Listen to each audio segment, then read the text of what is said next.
నమస్తే, welcome to reality check. ప్రస్తుతం మనతో పాటు ఉన్నారు సీనియర్ పొలిటికల్ అనలిస్ట్ కోటేశ్వరరావు గారు. సార్ నమస్తే అండి. నమస్తే.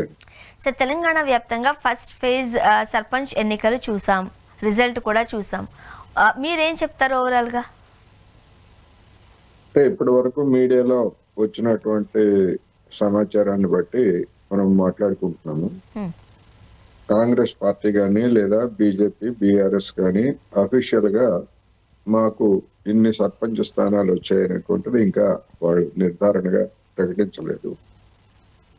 60% వరకు కాంగ్రెస్ పార్టీ గెలుచుకున్నట్టుగా మీడియాలో వచ్చాయి. 20% బీఆర్ఎస్ పార్టీకి, ఒక 5% బీజేపీ గెలుచుకున్నట్టుగా ప్రాథమికంగా మొదటి దశలో వచ్చినటువంటి వార్తలు. వీటిల్లో స్వల్ప తేడాలు ఉండొచ్చు. పెరిగితే కాంగ్రెస్ పార్టీకి ఇంకా స్వల్పంగా పెరిగేటువంటి అవకాశం కూడా ఉంది. ఎందుకంటే గెలిచినటువంటి ఇండిపెండెంట్స్ గా గెలిచినటువంటి వాళ్ళు కావచ్చు, లేదా ఇతర పార్టీలో గెలిచిన వాళ్ళు ఎవరైనా కానీ అధికారంలో ఉన్నటువంటి పార్టీకి అనుకూలంగా కొంతమంది మారిన ఆశ్చర్యం లేదనేది నా అభిప్రాయం. అందువల్ల 3 దశలు వచ్చేంత వరకు మనం వెయిట్ చేసి నిజానికి బలాబలాలు ఏమిటనేటువంటిది అప్పటికి ఒక స్పష్టత వస్తుంది. అయితే ఈ మరి మొదటి దశ ఏమి సూచిస్తున్నది అనే దాని గురించి మనం చెప్పుకోవాల్సి వస్తే, కాంగ్రెస్ పార్టీ గ్రామీణ ప్రాంతాల్లో చేపట్టినటువంటి ఇందిరమ్మ ఇళ్ళు కావచ్చు, ముఖ్యంగా ఆ ఇందిరమ్మ ఇళ్ల ప్రభావం అనేటువంటిది కొంతమేరకు బాగా పనిచేసినట్టుగా కనిపిస్తూ ఉంది. అదేవిధంగా ఇతర సంక్షేమ పథకాలు, బస్సు కావచ్చు, ఇట్లాంటివి కూడా కొంత ప్రభావం చూపినట్టుగా కనిపిస్తూ ఉంది. అయితే ఇవి ప్రాథమికమైనటువంటి పరిశీలన మాత్రమే. ఇంకా లోతుగా అధ్యయనం చేయాల్సినటువంటి అవసరం ఉన్నది. అది 3 దశలు అయిన తర్వాత మాత్రమే జరుగుతుంది. దీన్ని బట్టి చూసినప్పుడు ఇక్కడ ఫస్ట్ విక్టిమ్ అంటే రాజకీయంగా చూసినప్పుడు బీజేపీ ఏదైతే లోక్సభ ఎన్నికల్లో 2వ స్థానంలో ఓటింగ్ తెచ్చుకున్నటువంటి బీజేపీ, ఇక మాదే అధికారం, స్థానిక సంస్థల్లో కూడా మా హవా చూపుతామని చెప్పేసి బీజేపీ నాయకులు చెప్పారు. కానీ ఇప్పుడు దానికి వచ్చినటువంటి ఈ మొదటి దశ ఎన్నికల్లో 5%, దాదాపు 5%, 6% సర్పంచ్ స్థానాలు మాత్రమే వచ్చినట్టుగా మనకి లెక్కలు చెప్తున్నాయి. అందుకనే ఫైనల్ గా వాళ్ళు ఎంత క్లెయిమ్ చేస్తారనేటువంటిది కూడా మనం చూడాల్సి ఉంది. ఏమైనప్పటికీ అంతకు మించి బీజేపీ బలం లేదు, గ్రామీణ ప్రాంతాల్లో దానికి పట్టు లేదు అనేటువంటిది ఈ మొదటి దశ నిరూపించింది. మరి బీజేపీ తర్వాత కూడా అయినా మాదే అధికారం అని చెప్పేసి చెప్తుందా అనేటువంటిది మనం చూడాల్సి ఉంది. బీఆర్ఎస్ పార్టీ ఒక విధంగా తనకున్నటువంటి పట్టుని 20% స్థానాలు తెచ్చుకోవడం అంటే అదేమి చిన్న విషయం కాదు. అది కూడా ఒక రకంగా సంతృప్తికరంగానే తెచ్చుకున్నది అనేది నాకు. అంటే అధికారంలో ఉన్న కాంగ్రెస్ పార్టీ సాధారణంగా సర్పంచ్ ఎన్నికలు ఇవన్నీ మనం చూసినప్పుడు ఏ పార్టీ అధికారంలో ఉంటే ఆ పార్టీ వైపే మొగ్గు చూపుతూ ఉంటారు సర్వసాధారణం. బట్ మనం చూసినట్లయితే ఫస్ట్ ఫేజ్లో హాఫ్ కూడా కాంగ్రెస్ గెలుచుకోలేకపోయింది.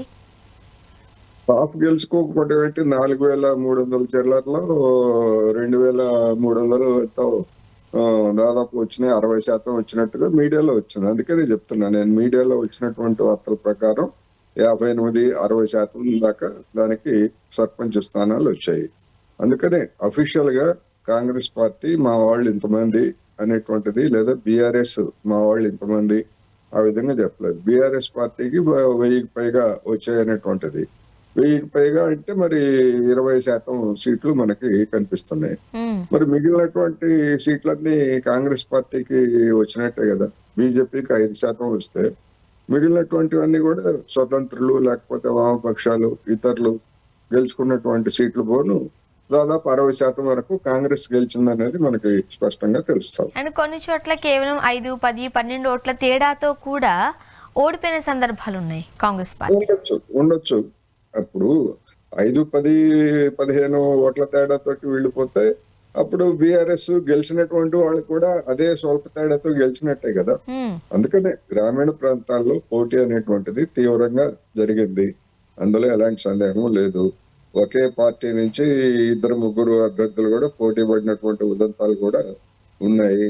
అందుకనే ఇది పార్టీ రహితంగా జరిగింది గనక ఎవరెవరు ఏ ఏ తరఫున పోటీ చేశారు ఏమిటి అనేటువంటిది ఓటింగ్ శాతాన్ని ఇప్పుడు మనం లెక్క కట్టలేదు. ఎందుకంటే కాంగ్రెస్ పార్టీలో ఉన్నటువంటి వాళ్ళే ఇద్దరు ముగ్గురు పోటీ పడ్డారు అనుకోండి, మరి ఆ ఓట్లన్నీ కాంగ్రెస్ పార్టీకి వస్తాయి. కానీ గెలిచేది ఒక్కరే గనక ఒక సీట్నే మనం లెక్కేసుకోవాల్సి వస్తుంది.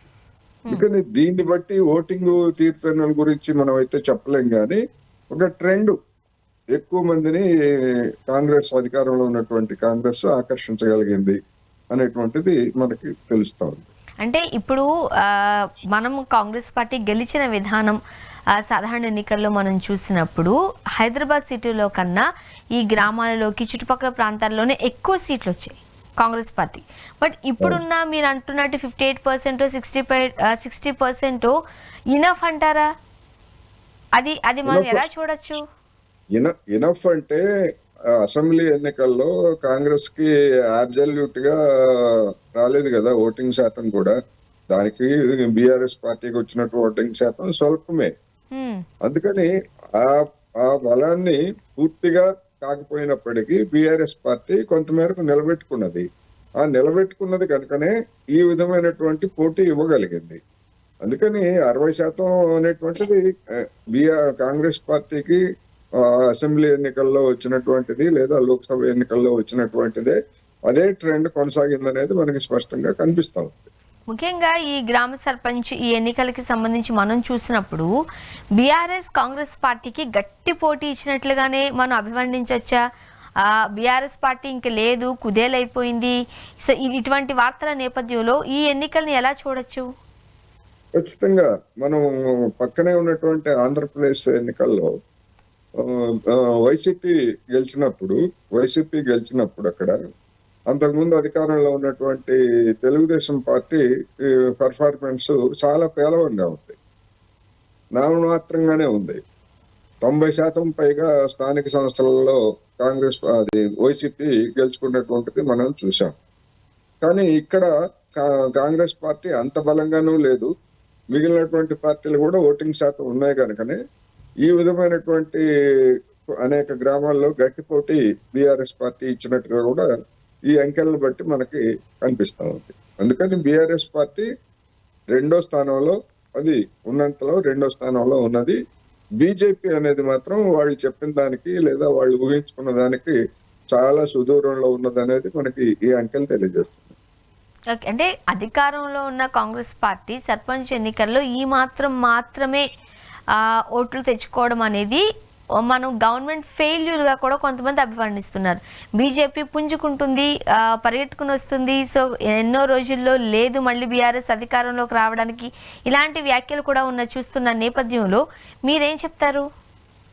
ఆ విధంగా వర్ణించడానికి లేదు. అందుకే చెప్పాను నేను, ఇప్పుడు బీఆర్ఎస్ తరఫున కొన్ని గ్రామాల్లో ఒకళ్ళిద్దరు పోటీ చేసి ఉండొచ్చు, కాంగ్రెస్ తరఫున ఒకళ్ళిద్దరు లేదా ముగ్గురు కూడా పోటీ చేసి ఉండొచ్చు.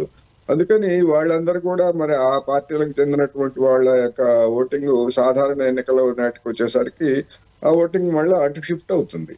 అందుకని ఈ సర్పంచ్ ఎన్నికలు అనేటువంటివి ఒక ఇండికేషన్, దాన్ని ఏం కాదంటలేదు, ఒక సూచికే.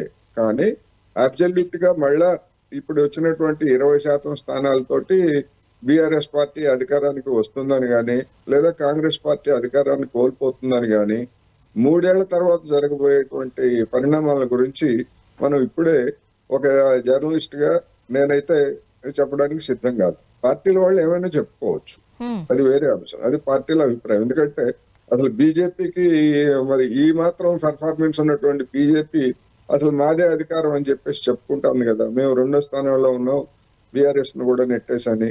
అందుకని రాజకీయ పార్టీలు చెప్పుకునేటువంటి క్లెయిమ్ చేసుకునేటువంటి దానికి వాస్తవ పరిస్థితికి ఒక జర్నలిస్ట్ గా నేను చెప్పేటువంటి దానికి డెఫినెట్ గా తేడా ఉంటుంది.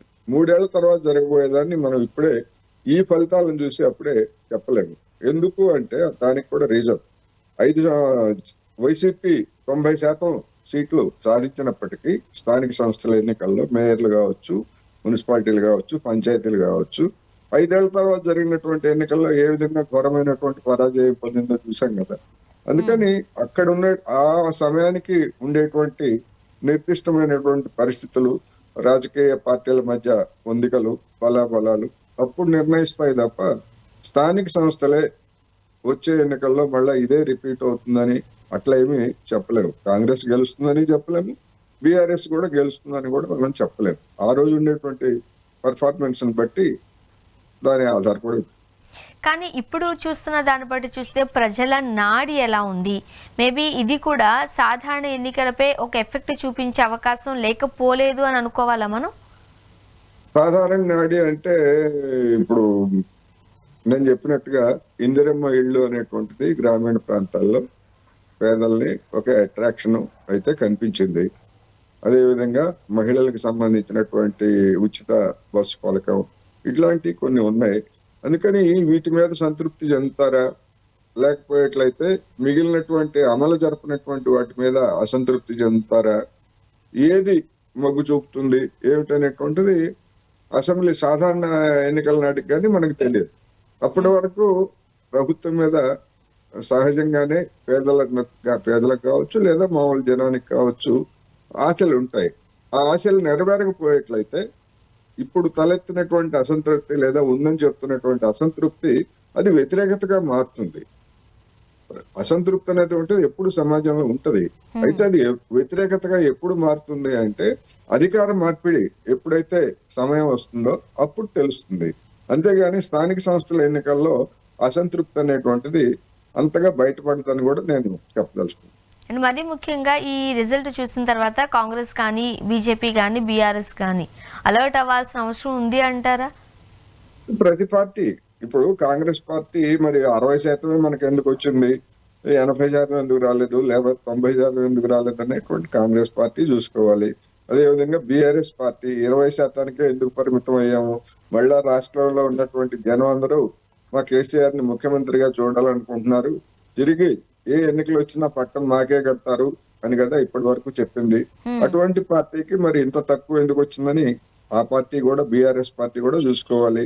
అదే విధంగా బీజేపీ కూడా అదే, మొత్తం అన్ని పార్టీలని వెనక్కి నెట్టేసి మేమే అధికారానికి వస్తా ఉన్నటువంటి పార్టీ మరి 5% సీట్లతోటి ఏ విధంగా గ్రామీణ ప్రాంతాల్లో చతికిలబడినటువంటి పార్టీ మరి రేపు అధికారానికి ఎట్లా వస్తుంది అని ప్రతి పార్టీకి తీసుకోవాల్సిన గుణపాఠాలు దీనిలో ఉన్నాయి. ఓకే, సో చూడాలి సార్. అండ్ నెక్స్ట్ మీరు చూసారు తెలంగాణలో కేసీఆర్ గారి ముద్దుల కూతురు కవిత గారి ప్రెస్ మీట్. టీ న్యూస్కి, అలానే కుకట్పల్లి ఎమ్మెల్యే మాధవరం కృష్ణారావు గారికి, అలానే ఎల్లేటి మహేశ్వర్ రెడ్డి గారికి నోటీసులు జారీ చేస్తాను అనడం, చాలా సీరియస్ వార్నింగ్ ఇవ్వడం, ఏమంటారు? ఇది రాజకీయాల్లో సహజం. సీరియస్ వార్నింగ్ ఏముంది, నోటీసులు జారీ చేస్తారు, చట్ట ప్రకారం లీగల్ నోటీసులు జారీ చేస్తారు. అందులో సీరియస్నెస్ ఉంటుందా లేకపోతే హాస్యం ఉంటుందా అనేటువంటిది కాదు కదా. అందులో సీరియస్నెస్ ఏముంటది, నోటీసు లీగల్ నోటీస్ అంటే లీగల్ నోటీసు, దాన్ని సీరియస్ ఏముంది. ఆ లీగల్ నోటీస్ అంటే ఇప్పుడు పరువు నష్టం దావా అనుకోండి, పరువు నష్టం దావా అంటే ఎంత పరువు నష్టం జరిగిందనుకుంటే అంత మేరకు కోర్టులో డబ్బులు డిపాజిట్ చేయాల్సి వస్తుంది. అందుకని కేసులు వేసేటప్పుడు కూడా అది కూడా ఉంటది ఎవరైనా వేసేటువంటి వాళ్ళకి. చాలా మంది ఏం చేస్తారంటే లీగల్ నోటీసులు ఇచ్చి ఆ లీగల్ నోటీసుల వరకే పరిమితం అయ్యేటువంటి కేసులు చాలా మంది ఉంటాయి. అందుకని కవిత గారు మరి ఆమె చేసినటువంటి ఆరోపణలకు సంబంధించి మరి మాధవరం కృష్ణారావు కావచ్చు లేకపోతే ఇంకా ఇతరులు ఎవరైనా కానీ వాళ్ళు కూడా ఆ విధమైనటువంటి నోటీసులు ఆమె కూడా ఇవ్వచ్చు. అందుకని ఏం జరుగుతుంది ఏమిటి అనేటువంటిది ఇవన్నీ కూడా ప్రకటనల బట్టి మనం నిర్ధారణకు రాలేము. వాళ్ళు నోటీసులు ఇచ్చిన తర్వాత వాటి మీద వాళ్ళు ఏ విధంగా స్పందిస్తారు, తర్వాత కోర్టు ప్రొసీడింగ్స్ ఇవన్నీ కూడా చాలా కాలం నడుస్తాయి, దీర్ఘకాలం నడుస్తాయి. అందుకని ఆ ప్రకటనలు బట్టి మనం ఏదో అయిపోయిందని మనం అయితే అనుకోవడానికి ఏం లేదు.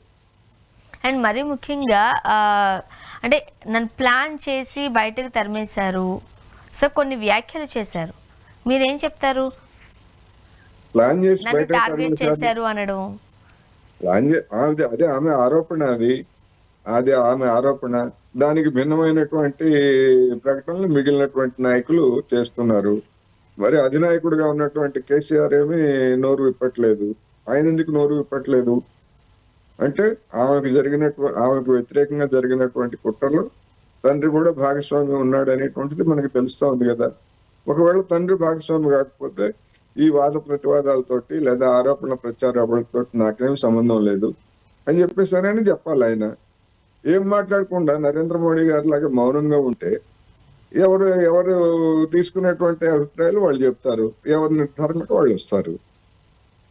అంటే ఆయన కవిత గారు మాట్లాడారు కదా. ఆరోపించినట్టు కావాలనే ఆమెను పార్టీ నుంచి వెళ్ళగొట్టారా? నన్ను పార్టీ నుంచి వెళ్ళగొట్టినా మీకు ఇంకా కళ్ళు చల్లబడలేదా? ఇలాంటి వ్యాఖ్యలు చేశారు కాబట్టి ఆ రాజకీయ పరిణామాలు చూస్తున్నప్పుడు కావాలనే కవిత గారిని పక్కన పెట్టారా, దూరం చేశారా? రాజకీయాల్లో ఇవన్నీ సహజం. పొసగనప్పుడు ఆరోపణలు చేయడం సహజం. ఇప్పుడు మాధవరం కృష్ణారావు గారి మీద లేకపోతే ఇతరుల మీద, హరీష్ రావు గారి మీద కవిత గారు ఇప్పుడు ఆరోపణలు చేస్తున్నారు. మరి అధికారంలో ఉన్నప్పుడు ఎందుకని ఆమె ఏం మాట్లాడలేదు అంటే ఆమె మాధవరం కృష్ణారావు గారు లేకపోతే ఇంకా so and so Harish Rao గారు, కేటీఆర్, కేసీఆర్ అందరూ కలిసి అధికారాన్ని పంచుకొని డబ్బులు దండుకున్నారనే అర్థం. ఎందుకని డబ్బులు దండుకున్నారని ఎందుకని అనాల్సి వస్తా ఉంది? మాధవరం కృష్ణారావు అవినీతి అక్రమాల గురించి కవిత గారు చెప్తున్నారు, కవిత గారు ఆమె భర్త అక్రమాల గురించి మాధవరం కృష్ణారావు చెప్తున్నాడు. మరి ఇద్దరు గౌరవనీయులైన వ్యక్తులే కదా. ఇద్దరు గౌరవనీయుల వ్యక్తులు అయినప్పుడు ఇద్దరిని మనం సమానంగానే చూడాలి. అంటే వీళ్ళు అధికారం ఉన్నంతకాలం ఇద్దరు వాళ్ళు వీళ్ళు అందరు కలిసి పంచుకున్నారు. ఇప్పుడు ఆ పంపకాల దగ్గర తేడా వచ్చింది కనుక ఇప్పుడు రోడ్డు ఎక్కారు. అంతకు మించి ఏమన్నా చెప్పగలరా? ఎందుకు మరి ఇంతకాలం మౌనంగా ఉన్నారో కవిత గారు కానీ లేదా మాధవరం కృష్ణారావు గారు కానీ చెప్పగలరా? ఎవరైనా కావచ్చు. వాళ్ళిద్దరూ ఈ మధ్యకాలంలో ప్రత్యారోపణలు ఆరోపణలు చేసుకున్నారు కనుక వాళ్ళ పేరు ప్రస్తావించాల్సి వస్తూ ఉంది. ఎవరైనా కావచ్చు. ఓకే, ఇప్పుడు ఇంటర్వ్యూడ్ ఫోన్ ట్యాపింగ్ చేయించడానికి సిగ్గు అనిపించలేదా అనే ఒక మాట మాట్లాడారు కవిత గారు. మీరేమంటారు? ఇంటర్లీడ్ ఫోన్ అదే ఎప్పుడు ఆవిడకి ఎప్పుడు తెలిసింది ఇంటర్లీడ్ ఫోన్ ఏంటి? ఎవరైతే ఇప్పుడు రాజకీయాల్లో ఇంటర్లీడ్ కూతురు అన్న చెల్లి కూతురు తండ్రి బంధమే లేనప్పుడు ఇంటర్లుడికి ఫోన్ ఏముంది? ఇంటర్లుడితో ఏమైనా చేయొచ్చు. ఆమె ఫోన్ కూడా చేసి ఉండొచ్చు, కవిత గారి ఫోన్ కూడా చేసి ఉండొచ్చు. మనకి విచారణ జరిపితే కదా తెలిసేది. ఇప్పుడు తండ్రి కూతురు సంబంధాలు రాజకీయాలు అనేటువంటివి ఒక దశ వరకు ఓకే. ఆ దశలో కూడా తండ్రి కూతురు అన్న చెల్లి ఈ సంబంధాలు ఉన్నాయి. ఇప్పుడు వాళ్ళ మధ్య అటువంటి సంబంధాలు లేవు కదా. సంబంధాలు లేనప్పుడు ఆ విధమైనటువంటి సెంటిమెంట్లతో కూడినటువంటి మాటలు మాట్లాడితే ఉపయోగం ఏముంది? అండ్ కవిత గారు తన మనసులోని మాటను కూడా బయటపెట్టారు. ఎప్పటికైనా నేను సీఎం అవుతా. రెండు విషయాలు. సీఎం అయిన తర్వాత 2014 నుంచి ఉన్న ప్రతి లెక్కను నేను బయటకు తీస్తా అన్నారు. అండ్ మనం కవిత గారిని చూసినప్పుడు తన అటార్ మార్చేశారు. ఇంతకు ముందులా కాకుండా ఇప్పుడు హావభావాలు మార్చారు. పక్కా పొలిటికల్ లీడర్ లాగా మాట్లాడుతున్నారు. కవిత గారిని మనం భవిష్యత్తులో తెలంగాణ సీఎం గా చూసే అవకాశం ఉందంటారా? చూద్దాం, ఏముంది. ఎవరైనా సీఎం గా కావచ్చు, మీరు కావచ్చు, నేను కావచ్చు. సీఎం ఏం కర్మ ప్రధానమంత్రి కూడా కావచ్చు, రాష్ట్రపతి ప్రధానమంత్రి కూడా కావచ్చు.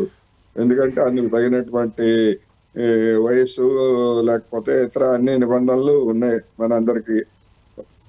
అందుకని ఎవరైనా కావచ్చు. కవిత గారికి కూడా అటువంటి అవకాశం ఎందుకు ఇవ్వకూడదు? మనం జనం ఇచ్చుకుంటే, జనంగా ఎంచుకుంటే ముఖ్యమంత్రి అంటే ప్రధానమంత్రి కావచ్చు. ఇప్పుడు ఆశపడటానికి పిసినార్తనం ఎందుకు?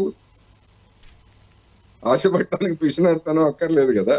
అడుక్కోవడంలో ఆశపడటంలో పిసినార్తనం ఎందుకు? అడుక్కునేదేదో భారీగానే అడుక్కోవాలి. అడుక్కోవడానికి దిగిన తర్వాత ఆశపడటంలో కూడా పెద్ద పెద్ద ఆశలే ఉండాలి. నేనైతే ప్రధానమంత్రి కావాలని అనుకుంటున్నా. మరి మీరు ముఖ్యమంత్రి అనుకుంటారా, లేకపోతే ప్రధానమంత్రి కావాలనుకుంటారా, లేదా ఒక ఛానల్ కి ఎండి కావాలనుకుంటారా, ఎడిటర్ కావాలనుకుంటారా? తప్పేముంది? చూడాలి అయితే. Okay, next CM Revanth Reddy గారు రేపు మెస్సీతో ఒక ఫ్రెండ్లీ ఫుట్బాల్ మ్యాచ్ ఆడడానికి సిద్ధమవుతున్నారు. ఏమంటారు? ఇది ఒక ఎంటర్టైన్మెంట్ కార్యక్రమం ఇది.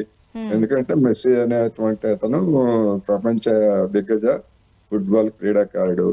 అతను భారతదేశం వచ్చిన సందర్భంగా రేవంత్ రెడ్డి కూడా ఫుట్బాల్ కి ఆయన కూడా మరి గతంలో ఎప్పుడన్నా టోర్నమెంట్ లో ఆడారో లేదో తెలియదు, కానీ ఆయన అభిమాన క్రీడగా అది మనకి తెలుసు. అందుకని వచ్చినటువంటి అవకాశాన్ని ఉపయోగించుకొని, అది కూడా ఒక ప్రచారమే కదా, ముఖ్యమంత్రికి ప్రచారమే, మెస్సీకి కూడా ప్రచారమే కదా. అందుకని దాన్ని ఒక ప్రచార అంశంగానే నేనైతే పరిగణిస్తున్నా. అందులో తప్పేమీ లేదు, అదేమి కానీ తప్పేమీ లేదు. 100 కోట్లు ఖర్చు చేస్తున్నారు ప్రజాధనాన్ని అంటూ ఒక ఆరోపణ. చూడాలి 100 కోట్లు ఎందుకు ఖర్చు చేస్తున్నారు. మెస్సీ రాకట 100 కోట్లు ఖర్చు పెడుతున్నారా? మ్మ్. ఒకవేళ దానికి నిజంగా అంత 100 కోట్లు ఖర్చు పెట్టడం అయితే అది వృధానే, అందులో ఎలాంటి సందేహం లేదు. ప్రజల సొమ్మునే అంత మొత్తం ఖర్చు పెట్టాల్సినటువంటి అవసరం అయితే లేదు నా అభిప్రాయం ప్రకారం. అది నిజమా కాదా అనేటువంటిది నేను నిర్ధారించలేదు. 100 కోట్లు ఖర్చు పెడుతున్నారా, 10 కోట్లు ఖర్చు పెడుతున్నారా అనేటువంటిది. అంటే మనం ఈ మధ్య కాలంలో రేవంత్ రెడ్డి గారు మాట్లాడిన మాటలు మనం చూసాం. తెలంగాణకి అప్పు పుట్టడం లేదు, ఇలాంటి సందర్భంలో 100 కోట్లు ప్రజాధనాన్ని వృధాగా చేస్తున్నారు అంటూ వస్తున్న ఆరోపణలకి ఏం సమాధానం చెప్తారంటారు? అప్పు పుట్టడం వేరు, 100 కోట్లు ఖర్చు చేయడం వేరు. ఇప్పుడు ఇవాళ మన దేశంలో అత్యధిక ధనవంతుడు లేకపోతే పెద్ద పారిశ్రామికవేత్తగా ఉన్నటువంటి వాళ్ళు ఎవరు? అంబానీ ఫ్యామిలీ, అదేవిధంగా అదానీ కంపెనీలు. మరి వాళ్ళకి కూడా లక్షల కోట్ల అప్పులు ఉన్నాయి కదా. బ్యాంకుల నుంచి అప్పులు తీసుకునే కదా వాళ్ళు బిజినెస్లు చేస్తూ ఉంది. అందుకని కంపెనీలు ఆ విధమైనటువంటి ఉన్నప్పుడు రాష్ట్ర ప్రభుత్వాలు కూడా అదే విధమైనటువంటి అప్పులు ఉంటాయి, ఆస్తులు ఉంటాయి. ఆ ఉన్నటువంటి ఆస్తుల నుంచి 100 కోట్లు ఖర్చు పెట్టారా? 100 కోట్లు ఖర్చు పెట్టడం అది ఎక్కువ అనుకుంటే విమర్శించవచ్చు. మనం ఏం తప్పు పట్టక్కర్లేదు. అది నిజమా కాదా అనేటువంటిది నేను నిర్ధారించలేను. కానీ ఒకవేళ అంత ఖర్చు అయితే మాత్రం అది వృధా ఖర్చే, అందులో ఎలాంటి సందేహం లేదు అని చెప్తూ ఉన్నారు కదా. 100 కోట్లు ఖర్చు పెట్టారు, ప్రజా సమస్యలను గాలి కొదిలేసి మీరు ఆటలు ఆడుకుంటూ కూర్చుంటే ప్రజలు మిమ్మల్ని ఫుట్బాల్ ఆడతారు అంటున్నారు. మంచిదే చెబుతున్నారు కదా అని ఎవరు చేస్తున్నారు? ప్రతిపక్ష నాయకులే కదా. వాళ్ళ అభిప్రాయం అది. వాళ్ళ అభిప్రాయాన్ని నేను నిర్ధారించి వాళ్ళు చెప్పింది కరెక్ట్ అని నేను ఎందుకు చెప్పాలి? వాళ్ళ అభిప్రాయం వాళ్ళు చెప్పారు, నా అభిప్రాయం నేను చెప్పాను. సో చూడాలి సార్. అయితే థ్యాంక్ యూ సో మచ్ అండి, మీ అభిప్రాయాలు పంచుకున్నారు కోటేశ్వరరావు గారు. థ్యాంక్ యూ అండి. ఇది వాళ్ళ రియాలిటీ చెక్. Stay tune.